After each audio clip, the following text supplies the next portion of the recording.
dan ix-xogħol li tani mod ieħor kif inħares lejn il-ħajja. Int ma tistax tiltaqa' man-nies li ma jafux 3 xhur oħra ħajkunux għadhom ħajjin u inti tibqa' tinkwieta li kellek il-ħwejjeġ minn xhurien u xarbulek bix-xita.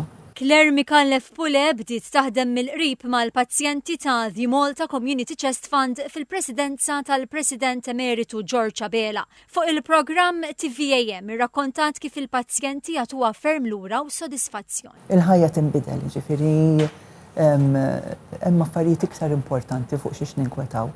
Allura int mingħajr ma trid bil-mod tibda tinbidel il-mod kif tħares lejn il-ħajja.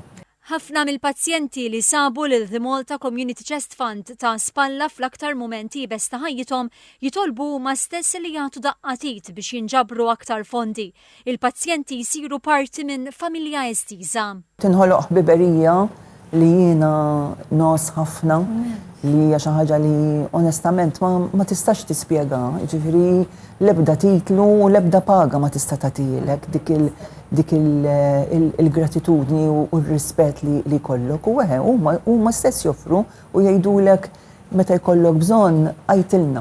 Claire stqarret li f'mument diffiċli meta kienet tħoss li qed tejja u li ma tistax tkompli dan ix-xogħol kienu l-Patrijiet Franġiskani li assistu lil pazjenti Maltin f'Londra li tawa l-kuraġġ biex tkompli. Bdejt inħoss li mhux qed dak li jkun mhux qed jifhimni u hekk u niftakar kien wieħed mill-fathers li kien għamil li kuraġġ ħafna biex ma naqtax qalbi u li l-pazjenti għandhom bżonna u li aħna ma nagħmluhiex għalina din il-biċċa xogħol imma il-focal point tagħna huwa il-pazjent u l-batut.